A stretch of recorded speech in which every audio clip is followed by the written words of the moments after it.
คอยเพิ่นไปประสานหิดหอยลงทงหาหอยหาเห็ดและหาปลาเพิ่นสอนอยู่บวกเพิ่นได้หวกมาเขียดกินน้ำแมงดาและกบน้อยมื้อนี้เฮียนคอยประมาณ6 โมงแลงเพิ่นเฮ็ดแนวกินแรงหอมหินกินตำดังมีตำบักหุ่งหมูพวกและกุ้งหางถอนหายใจดังๆกำลังนั่งแม่คอยใส่ถึงยาสีหอมยาสีไข่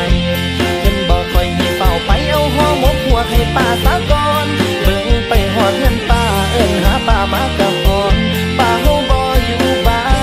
นพ่อหัวเขาไปฝากป้า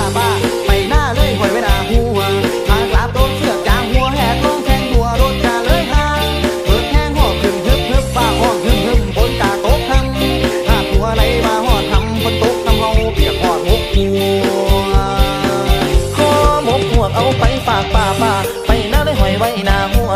ขากลับรถเสือกยางหัวแหกลงแทงหัวรถกะเลยห่างเปิดแทงหอบขึ้นฮึบป้าห้องฮึบฝนกะตกทำถ้าตัวไหลมาหอดทำฝนตกทำเฮาเปียกหอดหมกหัว